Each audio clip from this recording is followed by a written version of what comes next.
All right, put you up right here. Hold on. Y'all see it? Y'all see? Yo, I feel like I keep getting closer and closer to like YouTuber status. Like at first it was just like, me using my phone. Then it went to, phone and tripod.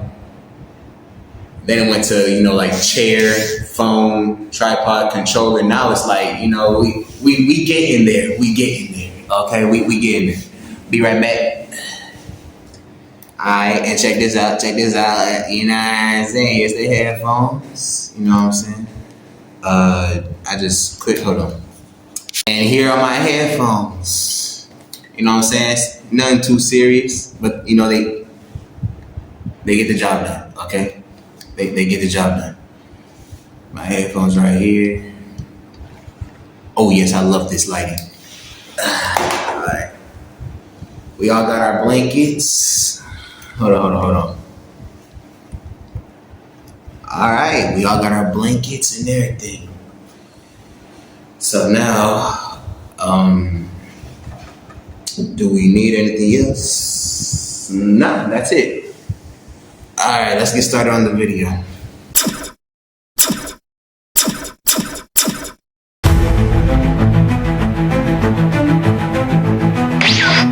What's up?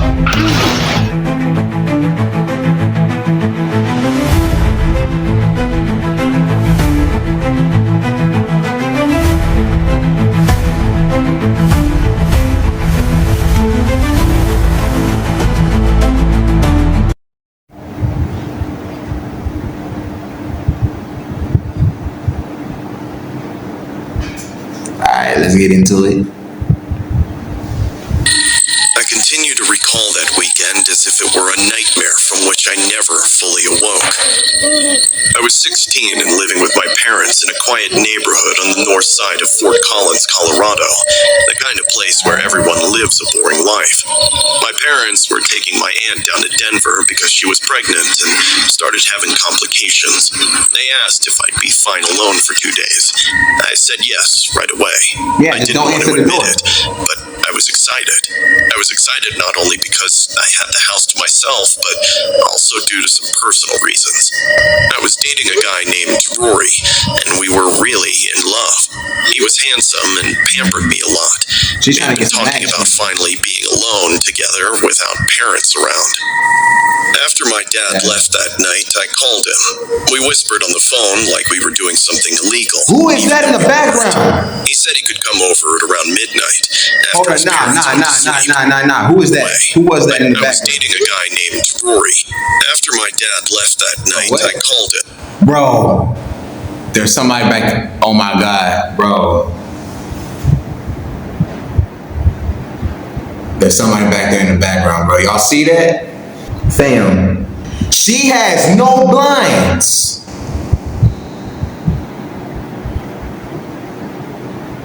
You're sitting in the house by yourself with no blinds. Just letting people just come in your house. Well, not come in your house. Just letting people just stare in your house like, fam, where your blinds at? Where your covers? We whispered on the phone like we were doing something illegal, even though we weren't. He said he could come over at around midnight, after his parents went to sleep. I told him the passcode to the front door so he wouldn't have to ring the bell. I asked him to come straight upstairs, because I'd probably already be in bed. How do you find the right way to read the Bible? Daily devotionals just cover one verse, because I'd probably already be in bed. After we hung up, I felt nervous, but in a good way. My hands were actually shaking a little while I cleaned the kitchen and double-checked the locks. I locked every door. I checked every window. I turned off all the downstairs lights. Then I went to my room and lay in bed. I lay there, staring at the ceiling, my phone warm in my hand, replaying our conversation in my head and imagining how it would feel when he finally walked into my room. I kept kept smiling for no reason, then suddenly worrying for no reason too. My heart wouldn't slow down. The house felt too quiet, like it was holding its breath. Every small sound stood out. The hum of the fridge downstairs, the tick of the hallway clock, and the wind brushing the window. I wore a really cute blue night dress as a surprise for Rory, and I must have fallen asleep thinking so hard for an hour straight. At some point, I woke up. I didn't know why at first, but somehow I felt I wasn't alone in the house. With sleepy eyes, I scanned the room, and there was no one other than me. I went back to falling asleep when I heard a slow creak of my bedroom door opening. I remember smiling into my pillow and then turning to the other side to hide my excitement. I called out to Rory, telling him to come in. I also asked him what took him so long, but he didn't answer right away. He walked up to my bed and then slowly brushed his fingers all over my arm. It tickled and made me chuckle. I told him to lie down under the covers with me, but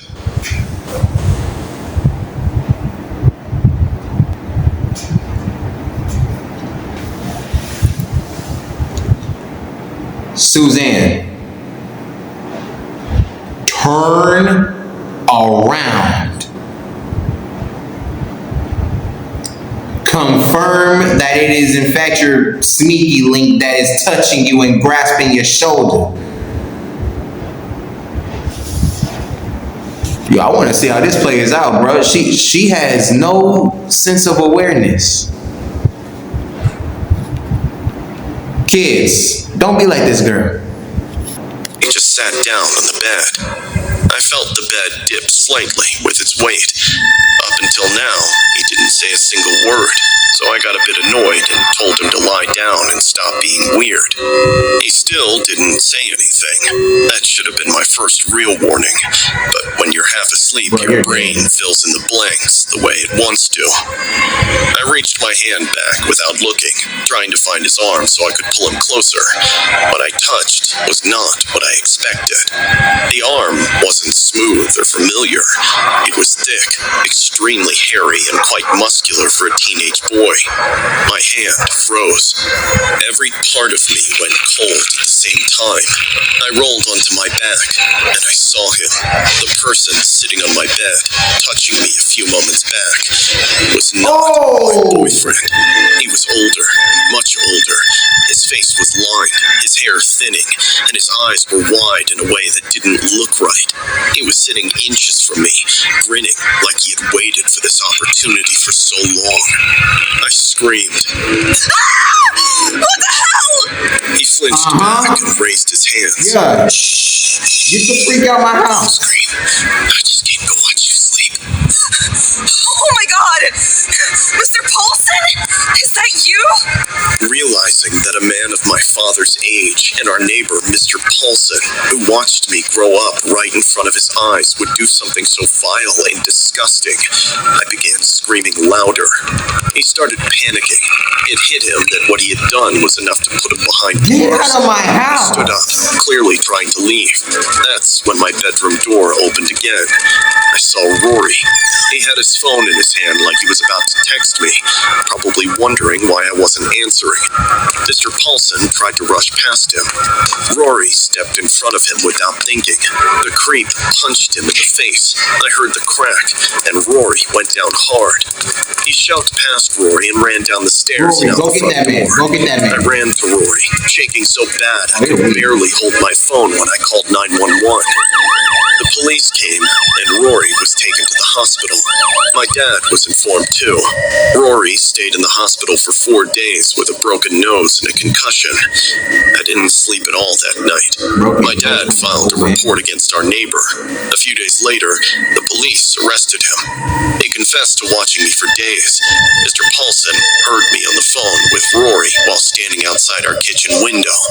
That's how he learned the passcode and eventually got in, knowing I would be alone. I suffer from major trust issues now, because I've known Mr. Paulson since I was a kid. He waved at me many times. I never thought a quiet person like him would do something like that. It still scares me to think how things could have gone way worse if I hadn't screamed for help that night. You know you can make your own rap album with only 3 words. Shut up. So, you set up for your sneaky link to come into your house. When they get to the door, you tell them to come in. They sit down on... Nah, don't turn off. They sit down on the stool or whatever without saying a word. No, hey baby, no, what's good, ma, no, nothing, right? Alright. And you tell them to come closer, they don't do nothing. And your first instinct was to pull them in. Not turn around. Just.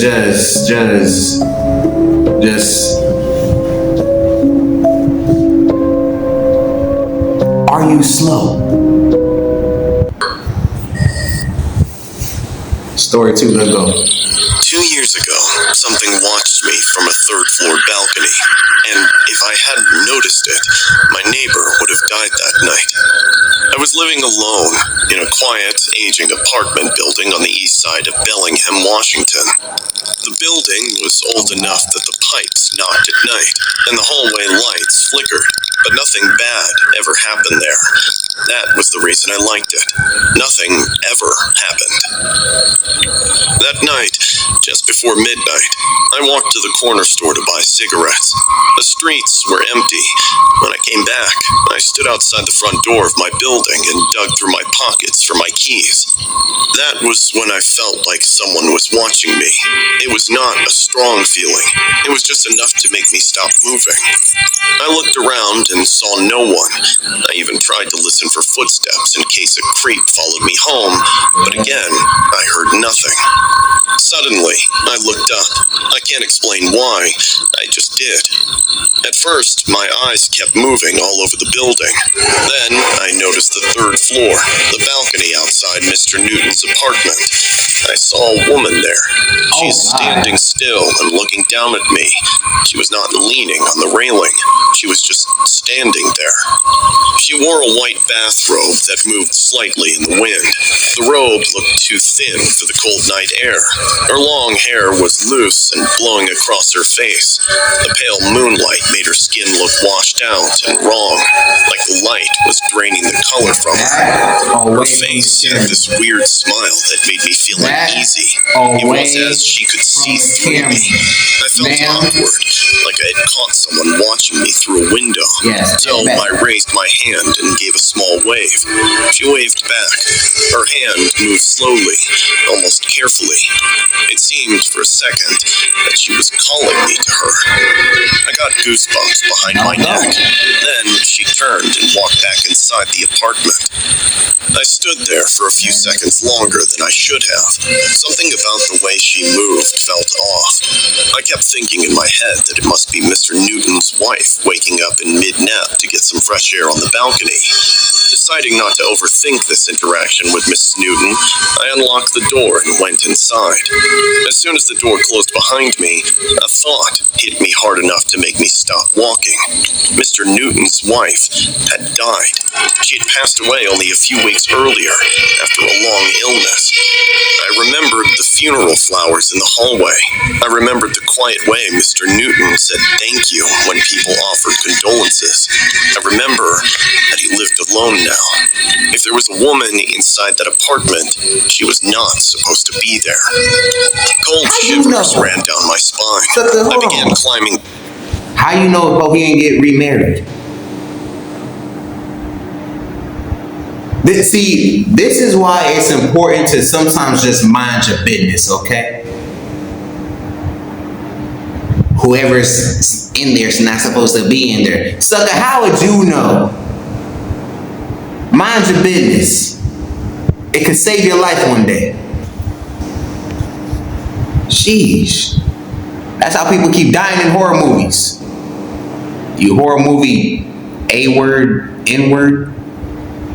The stairs. Each step felt louder than usual. By the time I reached the 3rd floor, my heart was beating faster than it should have been. Mr. Newton's door was slightly open. Keep That walking. alone was strange. He was careful about locking his door. He was the type of man who double-checked his locks. I pushed the door open. Mr. Newton? There was no answer. The apartment was dark. I could smell something metallic in the air, but I could not tell what it was at first. Every parent wants screen time to mean something. With Astro Nerds, it can. This side-scrolling It was dark. I could smell something metallic in the air, but I could not tell what it was at first. I stepped inside. The light from the hallway fell across the kitchen floor. That was when I saw the broken glass. It was scattered across. Mr. Newton's door was slightly open. That alone was strange. He was careful about locking his door. He was the type of man who double-checked his locks. I pushed the door open. Mr. Newton? There was no answer. The apartment was dark. I could smell something metallic in the air, but I could not tell what it was at first. Why are you going in? I stepped inside. The light from the hallway fell across the kitchen floor. That was when I saw the broken glass. It was scattered across the tiles near the counter. I saw a dark smear on the floor that led from the bathroom toward the bedroom. My stomach tightened. I walked slowly into the bathroom. The sink was filled with bloody cotton pads. Someone had been trying to stop a wound from bleeding. The mirror had a bloody handprint smeared across it. There were drops of blood on the floor. I pulled out my phone and called 911. My hands were shaking. While I was speaking to the operator, I heard a sound from the bedroom. It sounded muffled, like someone was trying to breathe through something thick. I walked toward the bedroom. The floor felt unsteady under my feet. The pillows on the bed were ripped open. Feathers were scattered across the room like snow. I was scanning the room, trying to figure out which direction the sound came from, when suddenly, the closet door slammed open. Oh my God. Okay. Alright. His hands and feet were tied. His face was bruised and bleeding. His eyes were wide in terror, but he was alive. I ran to him. Oh my God, who did this to you? I freed him from the restraints and made him sit down, offering water so he could breathe properly. The police arrived quickly. They took him to the hospital. Later, he told them that 2 men had broken in and tried to rob him. He said he stabbed one of them in self-defense, but they overpowered him, tied him up, and locked him in the closet before leaving. When I asked him about the woman on the balcony, thinking she must be an accomplice of those robbers, Mr. Newton gave me a confused look. There was no woman. His voice was calm. His eyes were not. I stopped asking questions after that. A few days later, I saw Mr. Newton moving out. I watched from my window as he loaded boxes into his car.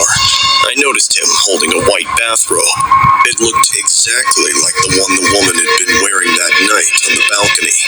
I went outside. Is that yours, Mr. Newton? No, it belonged to my wife.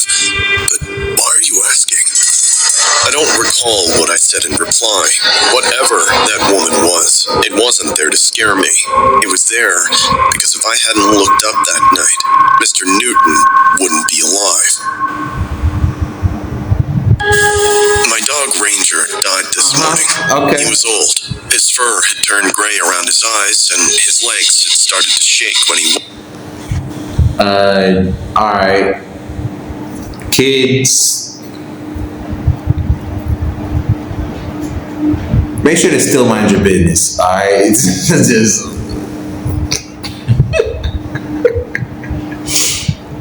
Oh my goodness. Wow. I don't really have nothing to say on that one, except still mind your business, okay? if you're seeing something, just blink, just regain your surroundings, and just go on about your day. I don't everything does not condone you, okay? Everything does not concern you. There you go. I said condone. My dog Ranger died this morning. He was old. His fur had turned gray around his eyes, and his legs had started to shake when he walked. The veterinarian said that it was peaceful, and that Ranger went in his sleep. I nodded, thanked him, and held Ranger's collar in my hands the whole drive home. I didn't cry right away. I only cried when I sat on my bed and realized that the house felt too quiet again. It felt the same way it did that night. I was 9 years old and living with my parents in a small house on the edge of Bozeman, Montana, where the streets are dark at night and the wind always sounds like something is moving through the trees. My parents were out for a business dinner. They told me that they would be gone for a few hours or possibly overnight. They told me to lock the doors and keep Ranger inside. Ranger was a German Shepherd with a blocky head and a chest like a barrel. He slept at the foot of my bed every night. That night, I remember feeling proud to be home alone. I also remember feeling uneasy about it a few moments later. The house sounded louder than usual. The refrigerator hummed, the pipes knocked, the trees scraped against the siding when the wind picked up. Ranger kept lifting his head and listening. I tried to play video games, but I kept pausing the screen so I could listen to the house. Everything was all right until I heard the back door. The sound was not loud, and it was not a bang. It was the soft sound of the latch being moved. I told myself that it was the wind, but seconds later, I could hear footsteps in the kitchen. They were slow and careful. They did not sound like my parents. Ranger stood up. He did not bark, and he did not run. He growled in a low and steady way. I felt my stomach drop. A shadow slid under my bedroom door. Someone stopped outside my room. I did not breathe. The door creaked open. With terrified eyes, I noticed a man standing outside my room. He was tall, and he wore a dark jacket. His face was half hidden by the hallway light. I could feel his eyes on me, and guessed he was smiling too. He quickly walked inside and grabbed my arm, yelling, "You're coming with me, kid." I screamed as he pulled me out of bed and dragged me toward the hallway. My feet scraped across the carpet. I did not catch my breath. I remember thinking very clearly that I was not going to see my parents again. I was crying when he dragged me out like he was planning to take me far away from this world. My feet dropped down the stairs as he continued. Just when I thought I had no chance of surviving against this guy, I saw Ranger storming down the stairs, barking like a hound. Without wasting a single second, Ranger attacked him. He ran at the man with full force, his teeth clamped onto the man's arm. The man screamed and tried to shake him off. Stupid dog! But Ranger did not let go. The man continued struggling with him. The more he tried to get rid of him, the more Ranger tightened his jaw. At one point, I thought Ranger would overpower him, but all of a sudden, the man lifted Ranger with his other arm and threw him out the open back door. I was a kid, so it didn't hit me that Ranger, too, was merely a young pup. I heard Ranger hit the concrete outside. He cried out once in pain, and then went silent. I took the opportunity and started screaming with all my strength. We lived in a close neighborhood, so my screams were heard. And one by one, all the porch lights of the neighboring houses started turning on. The man froze. He didn't expect things to go this way. A neighbor shouted something. The man didn't wait anymore. He left immediately. I watched him vanishing into the night. I ran and broke down, crying next to Ranger. He was lying on his side. He was breathing, but it was shallow and fast. I held his head and cried into his fur, while my neighbors informed the cops and my parents. The cops came, and Ranger was taken to the emergency veterinarian in town. Thankfully, he survived. His rib was broken, though. He came home with bandages, medication, and a plastic cone around his head. He slept in my room for months after that. He followed me everywhere and never left my side again. The cops suspected it was a kidnapping attempt, from which Ranger saved me. The man What did I was do never to you? caught, and I couldn't remember his face clearly enough to guide the investigation well. But I never stopped checking the logs after that night. This happened 20 years ago. Ranger stayed with me through middle school, high school, college, my first job, and my first apartment. He was there when I moved back to Bozeman. He was there when my parents sold the house. He even attended my wedding as my best man. And finally, this morning, he took his last breath. I knelt on the floor and held his head just like I did when I was 9 years old. I thanked him for this life that he gave me. I told him that I loved him, and he was a great friend. Dogs may not understand words, but he understood my voice. I believe that he always did. I like to believe that he's still watching somewhere. I like to believe that he's still standing between me and whatever darkness comes next. I hope that in another life I get to meet him again, so I could spend my whole life protecting him the way he protected me. Goodbye, Ranger. Thank you for choosing me.